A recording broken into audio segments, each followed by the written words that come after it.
ቀናትን አልፎ ሳምንት ማስቆጠር የጀመረው የእስራኤልና የኢራን ጦርነት እየጋመና እየፋመ ቀጥሏል።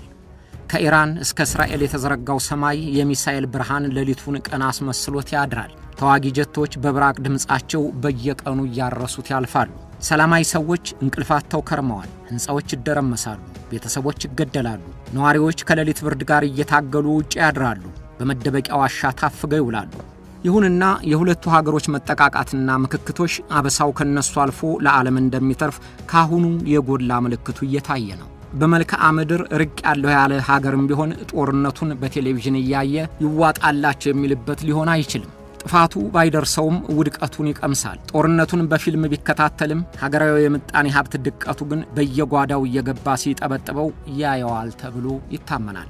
በተለይም ኢራን የሆርሙዝን ሰርጥ እዘጋዋለሁ ብላ ካስፈራራች በኋላ ስጋቱ ጎረቤቶቿን አልፎ እስያንና አሜሪካን፣ አፍሪካን ጭምር አዳርሷል። የሆርሙዝ ሰርጥ ኢራንና ኦማንን የአረብ ኤሚሬትስን እያዋሰነ ወደ ህንድ ውቅያኖስና ወደ ቀይ ባህር የሚያስተላልፍ የባህር መተላለፊያ ነው።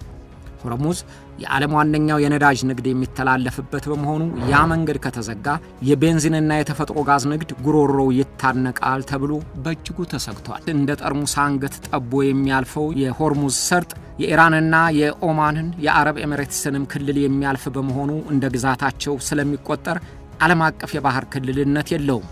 ዋናው የባህሩ መተላለፊያም የሚያልፈው በሶስቱ የኢራን ደሴቶች መካከል ነው። ሆርሙዝ በአንድ ቦታ ጠባብ ሆኖ ይለፍ እንጂ ስፋትና ጥልቀቱ ታላላቅ መርከቦችን ለማስተላለፍ ተመራጭ ነው።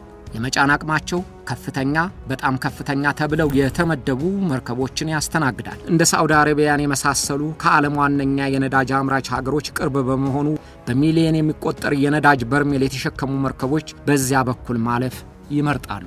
ሳዑዲ አረቢያ፣ ኦማን፣ አረብ ኤሚሬትስ፣ ባህሬን፣ ኳታር፣ ራሷ ኢራን ጭምር የነዳጅ ምርታቸውን ለዓለም ገበያ የሚያቀርቡት በሆርሙዝ ሰርጥ በኩል ነው። በቅርቡ የወጡ መረጃዎች እንዳረጋገጡት በየቀኑ 17.5 ቢሊዮን በርሜል ነዳጅ የጫኑ ታላላቅ መርከቦች በሆርሙዝ ሰርጥ በኩል ያልፋሉ። በገንዘብ ሲተመንም በየቀኑ 1.7 ቢሊዮን ዶላር የሚያወጣ ነዳጅ ይተላለፍበታል። ይህ ማለት 20 በመቶ የሚሆነው የነዳጅ ድፍድፍ ንግድ የሚተላለፈው አሁን ኢራን ልዘጋው ይችላል በመትለው በሆርሙዝ የባህር ሰርጥ በኩል ነው። ኢራን እንዳለችው መተላለፊያውን ከዘጋችው ቻይናን፣ ጃፓንና ደቡብ ኮሪያን የመሳሰሉ የኤስያ ሀገሮችን በነዳጅ ፍጆታቸው ላይ ተጽዕኖ ያደርግባቸዋል።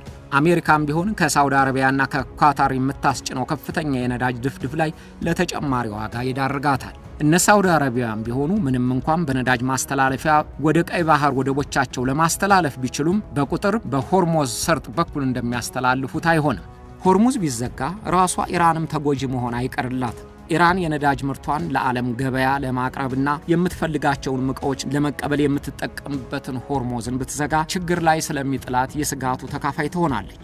በእርግጥ ምንም ቢሆን የጦርነት ወጪዋን የሚያካክስላትንና ከፍተኛ ገቢ የምታገኝበትን ቀረጥ ይቅርብ ብላ በራሷ ላይ እባብ አትመጥምም ብለው የሚገምቱ አሉ። ስለዚህ ሆርሙዝን ለመዝጋት ማሰቧን በእጅጉ ታሰላስልበታለች ተብሎ ይገመታል። በአጠቃላይ የሆርሙዝ ሰርጥ መዘጋት የዓለም የነዳጅ ዋጋን ክፉኛ ያናጋዋል። የመርከቦች ኢንሹራንስ ይጨምራል፣ የገንዘብ ግሽበትም ገበያውን ያምሰዋል። የነዳጅ ብቻ ሳይሆን የዕቃዎችን መተላለፍ ስለሚገታ የዋጋ ጭማሬን በእጅጉ ያስከትላል። ያ የዋጋ ጭማሬም አሁንም በገንዘብ ግሽበት እየተላጉና እየተንገዳገዱ ላሉት ሀገሮች በእንቅርት ላይ ጆሮ ደግፍ አይነት የባሰ ድቀት እንደሚያስከትልባቸው ይታመናል። ኢራን ከፈለገች እውነትም የባህር መተላለፊያውን ለማገድ ሙሉ አቅም አላት። በየደሴቶቿ በሚገኙት የጦር ሰፈሮች የከተሙት ወታደሮቿ መርከቦቹ እንዳይተላለፉ በግንባር ሊያግዱ ይችላሉ። በሰው አልባ በራሪዎችና በሚሳኤልም እያስፈራራች ብታልፉ ውርድ ከራሴ ብላ ለማስቆም አይሳናትም። ሜጀር ጀነራል ሳዳር እስማኤል ያሉት ይህንኑ ነው።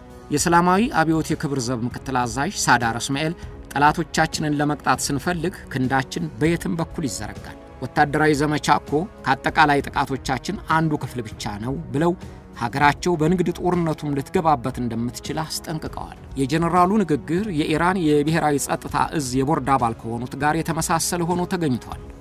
የቦርድ አባሉ በአጭር ቃላት አስፈሪ መልእክት አስተላልፈዋል።